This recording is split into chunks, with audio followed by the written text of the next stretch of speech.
Bonjour à tous. Aujourd'hui, à Médio Espérance, nous recevons l'évêque de Hearst-Moussigny, Monseigneur Pierre-Olivier Tremblay. Bonjour, Monseigneur, vous allez bien? Bonjour, ça va très bien.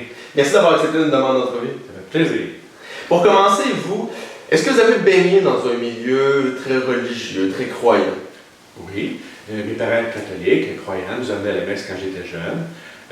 C'était pas si religieux que ça, je te le dirais pas, là, mais en même temps, je dis ça, mais mon père avait étudié pour être prêtre, il avait rentré en communauté, il était sorti. Mes parents ont étudié à l'Université Saint-Paul à Ottawa, moi j'ai grandi du côté de Gatineau. Donc il y a un héritage, il y a une part d'héritage.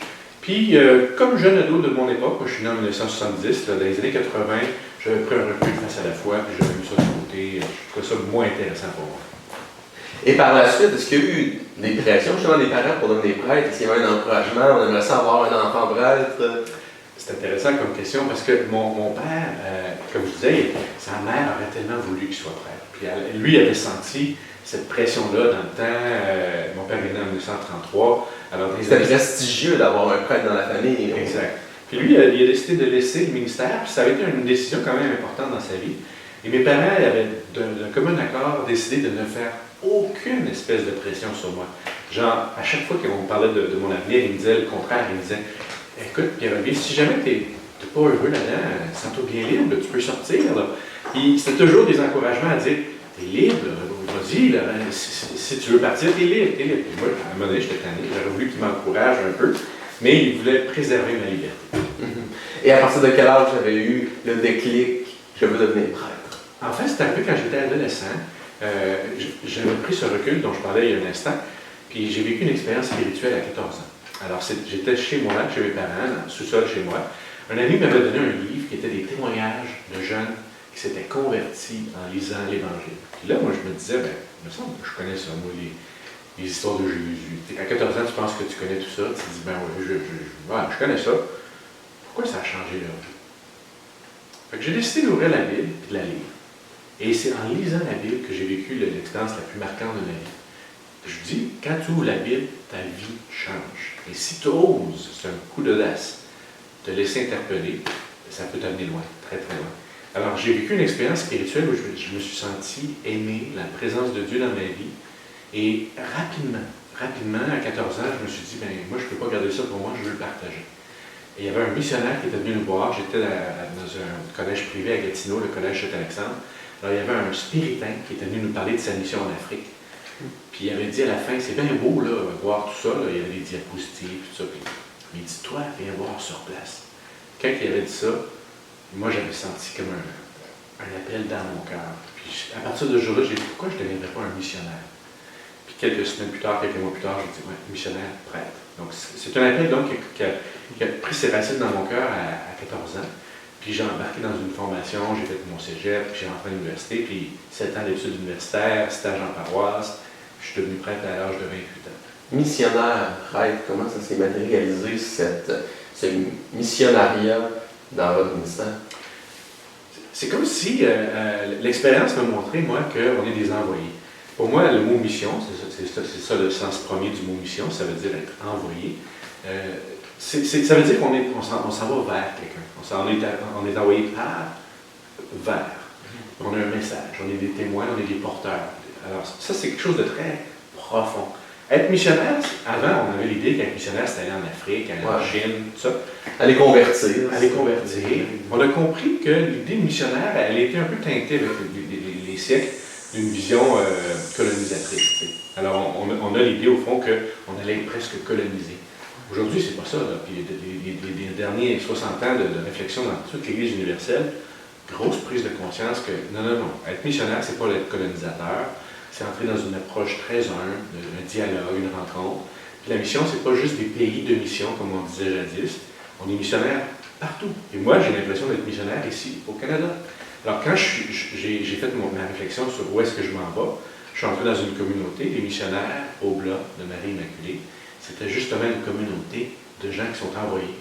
Et je voulais aller en Chine. Moi, je suis allé en Chine 3 fois, puis je voulais partir à être témoin. J'étais marqué par l'histoire de Saint-François Xavier, Matteo Ricci, des gens qui ont tout quitté pour aller dans un autre monde culturel. Et j'étais prêt à partir. Alors, j'avais parlé avec le supérieur général des Oblats, je voudrais aller en Chine. Puis lui, il est très sage, il me dit, écoute, si Dieu t'appelle à être missionnaire en Chine, on va t'envoyer en Chine. Mais il y a aussi une mission importante, c'est ici au Canada. Alors, prends le temps de vivre tes premières années comme jeune prêtre, jeune missionnaire, puis on va te rappeler dans 5 ans. On verra. 5 ans plus tard, ils m'ont rappelé. Ils étaient prêts à m'envoyer du côté de Hong Kong, en Chine, mais j'étais tellement impliqué dans la mission auprès des jeunes ici, j'ai dit non, je suis missionnaire ici au Québec. Alors, je reste ici. Et par la suite, parmi les hommes-là, vous avez été nommé à la tête du sanctuaire de Ramuscat, c'est ça? Oui. Alors, ça a été. Ma communauté m'a demandé différentes missions. Alors, j'ai été dans les paroisses. J'étais en paroisse à Chibougamau, des belles années dans le nord du Québec. Puis j'étais curé à Sacré-Cœur d'Ottawa, en plein milieu de l'Université d'Ottawa, une paroisse francophone. J'ai adoré ça. On m'a aussi nommé en pastoral auprès des jeunes à Québec. J'ai fait un gros travail avec les jeunes pendant des années. Puis, à un moment donné dans ma vie, on m'a demandé, j'avais 45 ans, on m'a dit, accepterais-tu de devenir recteur du sanctuaire Notre-Dame-du-Cœur? Alors, j'ai accepté et j'étais là 4 ans. Et c'est une immense mission. Écoute, le sanctuaire, c'est un sanctuaire national. Avant la pandémie, on était régulièrement à 400 000 visiteurs par année. La pandémie a été très difficile, puis ça l'est encore pour l'ensemble des sanctuaires, de tout ce qui est pèlerinage et aussi le tourisme. Mais moi, j'ai vécu là des années qui m'ont beaucoup appris. Parce qu'un sanctuaire, c'est un lieu où les gens sont en recherche. Ils arrivent là, ils ont des questions. L'histoire du sanctuaire est fascinante aussi. C'est un lieu qui fait du bien aux gens. Effectivement. Et vous avez été nommé évêque auxiliaire de Trois-Rivières par la suite. Et à la suite de la démission de Monseigneur Bouchard, vous êtes devenu administrateur diocésain. Le rôle de l'administrateur diocésain se rapproche presque de celui de l'évêque. Est-ce qu'on se sent presque évêque en étant administrateur diocésain? Oui, je te dirais qu'être évêque, c'est d'abord un sacrement. Hein? Il y a tout un rituel, il y a toute une expérience de prière qui se vit. On devient évêque. C'est pas juste une nomination, une fonction, c'est une manière d'être, comme on est prêtre, on est nommé à telle paroisse ou tel endroit. Mais être prêtre, c'est pas d'abord une nomination, c'est une expérience spirituelle. Alors, dans mon cas, effectivement, ça a été une surprise. J'avais 47 ans et m'annonce que le pape me demande de devenir évêque auxiliaire à Trois-Rivières. Monsieur Bouchard, qui était évêque à Trois-Rivières, avait des fragilités de santé, puis j'étais là pour l'assister. Alors, c'était un gros discernement dans ma vie et j'ai accepté. J'ai dit oui. C'est très jeune, 47 ans pour un évêque. La moyenne, habituellement, de l'âge pour être nommé évêque, c'est autour de 62 ans. Donc, effectivement, 47 ans. Et on est évêque jusqu'à nos 75 ans. Oui. Donc, vous êtes là pour encore longtemps. Si Dieu le veut, je n'ai encore au moins pour 23 ans. On en est bien heureux. Merci. Et vous avez été administrateur diocésain et par la suite, vous êtes nommé non à Trois-Rivières, à Hearst-Mousson. Quand on est en communauté religieuse, on vit ce qu'on appelle le vœu d'obéissance. Alors, c'est pas nous autres qui choisissons où est-ce qu'on va. J'ai toujours trouvé que c'était important de comprendre qu'une mission, c'est quelque chose qui nous est donné, c'est pas quelque chose qu'on se choisit. Être missionnaire, c'est pas je me donne la mission de, c'est je reçois la mission de. Alors, il a été à Trois-Rivières, j'aurais été heureux à Trois-Rivières, c'était évident, je connais tout le monde là, puis beaucoup de monde, puis j'aurais été très bien.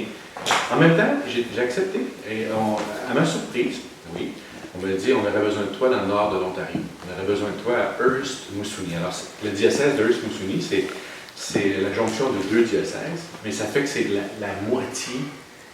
On vous invite à aller regarder sur Internet la carte du diocèse. C'est impressionnant. C'est immense. C'est la moitié de la province d'Ontario. Alors, il y a une grande partie francophone le long de l'autoroute 11. C'est des petits villages comme Cochrane, Kapuskasing, Hearst, Long-Lac. C'est tout francophone, ça, majoritairement. Alors, c'est des colonisations francophones qui datent de près de 100 ans, alors, qui venaient du Québec, qui sont allés s'établir dans le nord de l'Ontario. Mais il y a aussi toute une population autochtone, entre autres le long de la baie James. Là, j'ai plus de route pour me rendre là. Alors, j'y vais ou bien en train ou en avion. Et rendu là, là, je me retrouve dans un autre monde. Alors, c'est la culture cri, avec la langue cri et les gros défis. Actuellement, la visite du pape, il y a 1 an, nous a ouvert sur l'immense défi et sur lequel je m'engage moi-même, de la réconciliation. C'est très important. Vous avez toujours voulu être missionnaire. Vous avez été nommé à Hearst-Moosonee, dans le nord de l'Ontario. C'est l'incarnation de cette mission que vous imaginiez jeune. Vous êtes un missionnaire au sens propre du terme aujourd'hui. Vous allez dans le nord et dans les régions éloignées.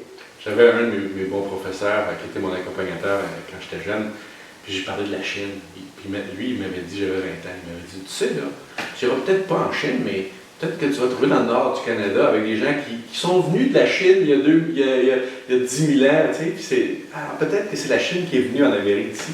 Peut-être, en effet, mais on peut suivre vos aventures sur votre page Facebook. Lorsque, par exemple, vous prenez le train justement pour aller à Mousson, et plutôt dans le nord, c'est vraiment missionnaire. Vous êtes au plus près du travail, de la mission, du déplacement, malgré les difficultés, autant de température, de territoire, vous allez à la rencontre des gens. C'est ce que je veux, oui, mais tu as raison, je me sens vraiment missionnaire. Les gens m'ont dit que ce qu'ils avaient demandé à Rome, c'était on veut un évêque missionnaire. Puis, parce que c'est un terrain de mission. Alors oui, ici on est un terrain de mission ici au Québec, dans toutes nos régions. L'Ontario, on ne fait pas exception. Puis aller à la rencontre des gens, des communautés isolées, d'autres peuples, d'autres langues, d'autres cultures, c'est une expérience qui m'amène en dehors de ma zone de confort, aller à la rencontre de l'autre, c'est fantastique. En terminant cette entrevue, est-ce que vous avez une analyse de la situation religieuse présentement au Québec et comment entrevoyez-vous l'avenir? Ben, moi, je pense qu'on est dans une crise profonde, ce n'est pas une surprise pour personne. C'est certainement un défi qui n'est pas terminé. Ça va prendre. Il faut traverser. C'est un changement de civilisation. Moi, je dis aux gens, c'est pas la fin de l'Église catholique au Québec, c'est la fin d'une figure d'Église. C'est une manière de faire l'Église.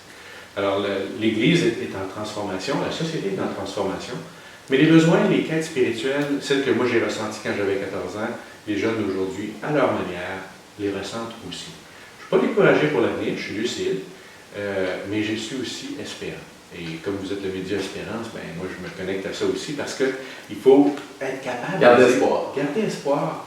On a besoin d'espoir. La lucidité ne doit jamais nous amener au découragement. La lucidité nous doit nous inviter au courage. Et de dire, avec confiance, on relève nos manches et on s'avance pour le monde. Le message de Jésus, moi, il a changé ma vie.